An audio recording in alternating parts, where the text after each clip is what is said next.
6,000 years of military technology meets the greatest army of the ancient world. One M1 Abrams tank carrying 68 tons of composite armor, depleted uranium plating, and a 105mm cannon goes up against Alexander the Great's 47,000 soldiers at the height of his power. The same army that crushed the Persian Empire, adapted to war elephants, and never lost a single battle. This might sound completely insane, and honestly, it kind of is. I came up with this scenario during one of those late-night rabbit holes, so this won't be a perfect case.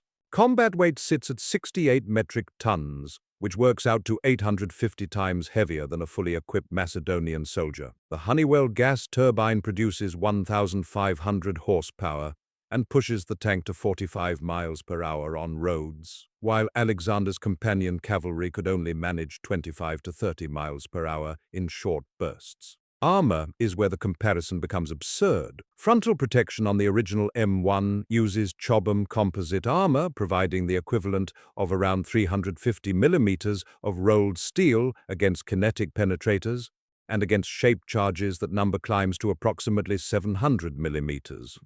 Scientific testing shows a Sarissa pike thrust generates about 110 joules of force, while the Abrams is rated to stop projectiles delivering millions of joules. The technological gap sits at roughly 23,000 to 1.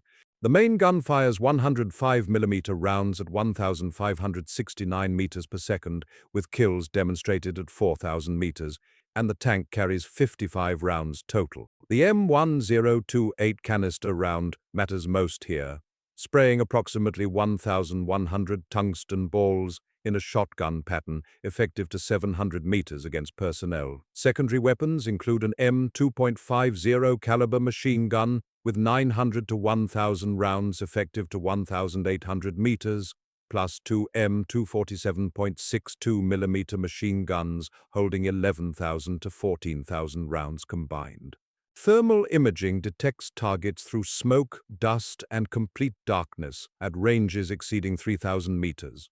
The Abrams sees in the dark, outruns cavalry, and kills from nearly 2.5 miles away while ancient weapons bounce off its hull.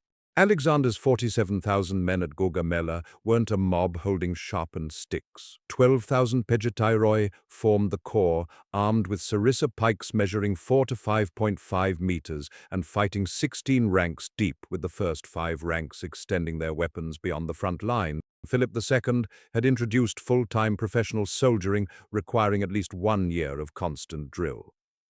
The companion cavalry totaled around 2,100 riders carrying the Ziston lance, history's first true shock cavalry trained to fight in wedge formation. Supporting them were 3,000 elite hypaspists, 1,800 Thessalian heavy cavalry, 1,000 Agrianian javelin troops, and between 300 and 500 torsion catapults capable of hurling stones up to 100 pounds. What made this army dangerous went beyond equipment. War elephants appeared at Hydaspes for the first time, somewhere between 85 and 200 of them, and Alexander's army developed countermeasures on the spot. Light infantry targeted mahouts, while the phalanx learned to open ranks and let panicked elephants pass through. Within a single campaign, they'd neutralized a weapon that had terrified armies for generations. First contact. Dawn brings the first engagement with thermal imaging, acquiring the Macedonian formation at maximum range. Canister rounds open the fight, each M1028 spraying 1,100 tungsten projectiles across the phalanx's front ranks. And men holding 5-meter pikes can't dodge fragments moving faster than anything their experience prepared them for. Alexander's veterans had faced sling bullets moving at 160 kilometers per hour, with maximum ranges of 350 to 400 meters. Nothing prepared them for explosions from an invisible source nearly 2.5 miles away. The companions attempt their signature hammer blow charge, but at 42 miles per hour, the tank simply outruns horses pushing their limits at 30. The coaxial machine gun engages, and the charge breaks apart. From the Macedonian perspective, they're fighting something impossible, a metal beast moving without horses, killing without arrows, seeing without eyes. Alexander was watching too, The research reveals a consistent pattern in Alexander's tactical thinking. At Gaugamela, he deliberately drew the Persian line wider until a gap opened, then led the companions straight through directly at Darius. At Hydaspes, he refused frontal assault, conducted a night crossing 17 miles upstream with 11,000 men, and negated the elephant advantage through positioning. The pattern holds across every campaign. Observe enemy capabilities, identify constraints, exploit weaknesses. What would Alexander observe about the tank?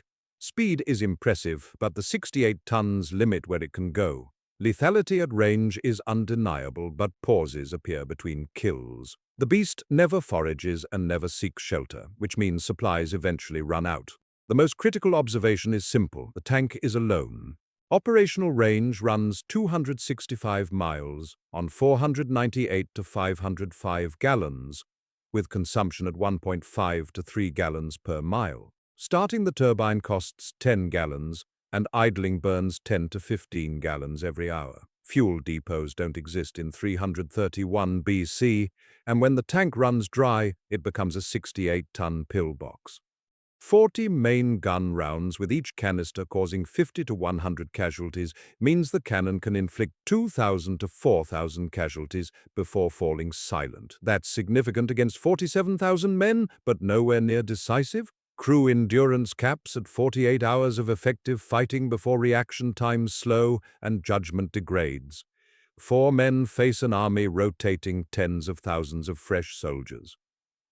Alexander's engineers built a kilometer-long causeway to reach the island city of Tyre and constructed siege towers 50 meters tall.